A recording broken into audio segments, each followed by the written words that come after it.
In the autumn of 1834, a chill settled over the streets of Baltimore. The trees, stripped of their leaves, stood like skeletal sentinels against the gray sky.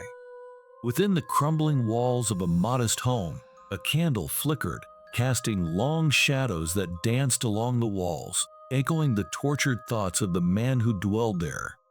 Edgar Allan Poe, a poet known for his melancholic tales, was in the grip of an obsession that would consume him. Edgar's heart had been irreparably scarred by the loss of his beloved Virginia, a young woman who had been both muse and wife. Her laughter still haunted him, an ethereal melody intertwined with the whispers of death that seemed to linger in the air. Virginia's delicate frame had succumbed to tuberculosis, and in her last moments, she had reached for him, eyes filled with a haunting mixture of love and despair. "Edgar," she had whispered, "will you remember me?" He had promised, of course. Yet as days turned into weeks, and weeks into months, the weight of her absence bore down on him, a shroud of despair that wrapped tightly around his soul. He could scarcely write, the ink dried before it could form words, and the pages of his notebooks remained blank, a testament to his grief. One dreary evening, as the wind howled outside, Edgar found himself wandering through a dilapidated cemetery near his home. The air was thick with decay, and the gravestones leaned precariously, as if attempting to escape the earth's grip. He stopped before a weathered slab, a familiar name etched into the stone, Virginia Clem Poe. The sight struck him like a dagger. He knelt, placing his trembling fingers upon the cold stone. "Forgive me," he whispered, tears streaming down his cheeks. "I cannot forget you, even if I wish to." Suddenly, a flicker of movement caught his eye. At the edge of the cemetery, a figure emerged from the mist, cloaked in darkness. She glided toward him, her silhouette illuminated by the moonlight. Edgar's heart raced, for in that moment he thought he had lost his mind. The woman bore an uncanny resemblance to Virginia. Her face, though pale, was beautiful, with deep-set eyes that seemed to pull him into an abyss of longing. "Edgar," she spoke, her voice a soft echo, "I have come for you." "Virginia?" he breathed, both terrified and entranced. "Is it truly you?" She nodded, her expression both tender and sorrowful. "I am bound to this world, trapped between life and death. I cannot leave until you remember our love fully, until you commit it to paper." He felt a rush of emotions, love mingled with despair, and a desperate yearning to hold her once more. "I will write for you," he vowed, "but how can I capture what we had?" "Use your heart, Edgar," she said, stepping closer. "Our love is an endless tale, a poem etched into the fabric of time. You must summon it from the depths of your soul." In that moment, he felt the weight of her presence, the warmth of her spirit wrapping around him like an embrace. With newfound determination, Edgar took her hand, and they vanished into the night, returning to his dimly lit study. For hours he wrote, his quill moving feverishly across the pages. He poured his heart into every line, each word a testament to their love, an elegy for the lost. Virginia watched over him, her ethereal form flickering like candlelight, guiding him through the darkness of his grief. Days turned into nights, and Edgar became consumed by the work. The ink stained his fingers, and the paper grew thick with emotion. He wrote of their laughter, of stolen kisses beneath the moonlight, of whispered promises and dreams of forever. Each stanza breathed life into the shadows of his mind, and for the first time since her death, he felt a glimmer of hope. But with every word he wrote, he sensed a deepening connection between them, a bond that blurred the lines of reality. The more he penned their love story, the more tangible her spirit became, until one fateful evening, she stood before him, solid and radiant. "Edgar," she whispered, her voice filled with urgency, "you must finish it. The final verse will set me free." As he looked into her eyes, he saw not just the reflection of his lost love, but the specter of his own despair. He was torn between the desire to complete the tale and the fear of losing her once more. "What if I finish it and you vanish?"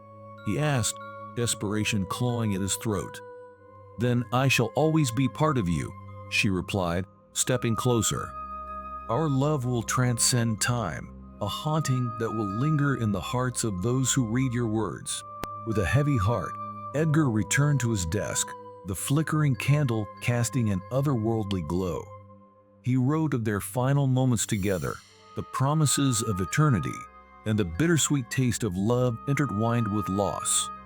As he inked the last line, the air grew thick, and he felt a presence envelop him. "Now, my love," Virginia breathed, her eyes shimmering with unshed tears, "you have freed me." In that instant, she began to fade, her form dissolving into the mist that filled the room. Edgar's heart raced, a mix of joy and agony as he reached out for her. "No, don't leave me," he cried, but his voice echoed in the silence. "I will always be with you, Edgar." Her voice lingered, a haunting whisper in the darkness. "In every poem, in every verse, I shall never be forgotten." As the last vestiges of her spirit vanished, Edgar collapsed into his chair, overwhelmed by a torrent of emotions. The candle flickered one last time before extinguishing, plunging the room into darkness. Alone, he felt the crushing weight of silence. Days passed, and the world outside continued its relentless march. Yet inside, Edgar was consumed by a profound loneliness. He clutched the pages of his manuscript, a testament to their love, a bittersweet elegy that had cost him everything.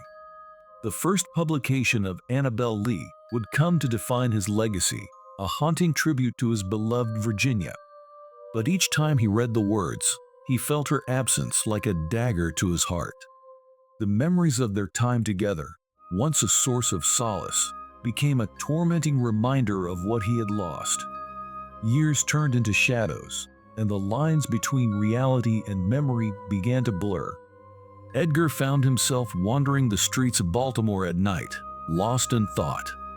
The whispers of his past followed him, a ghostly chorus that echoed in his mind. One evening, as he roamed through the misty streets, he found himself drawn back to the cemetery. The moon hung low in the sky, casting a silvery glow over the gravestones. As he approached Virginia's grave, he felt an inexplicable pull, as if her spirit was guiding him back. Kneeling before the stone, he placed a trembling hand on the cold surface. "Virginia," he murmured, "I have written our love story, but it is a tale of sorrow. I cannot escape the darkness that follows me." In that moment, the wind stirred, carrying a familiar scent, her lavender perfume, sweet and intoxicating. Edgar looked up, and there she was, a ghostly figure shimmering in the moonlight, her eyes filled with an eternal love that pierced through the veil of death. "Edgar," she said softly, her voice a melodic whisper, "do not mourn me, for I am always with you. Your words are my breath, your heart my home." As he gazed into her eyes, he realized that love was not bound by life or death. It was a force that transcended time, a haunting melody that played on, forever echoing through the corridors of his heart. With a heavy sigh, he accepted the truth. Their love was eternal, a haunting that would never truly fade. And as the moon bathed them in its light, Edgar whispered the words he had penned, a vow that would resonate through the ages. "Together we shall remain in the shadows of time, where love and sorrow entwine." And so, in the stillness of the night, Edgar Allan Poe found solace, not in forgetting, but in remembering. In the haunting echoes of love, he learned that even in darkness, there was beauty, an everlasting bond that could never be broken.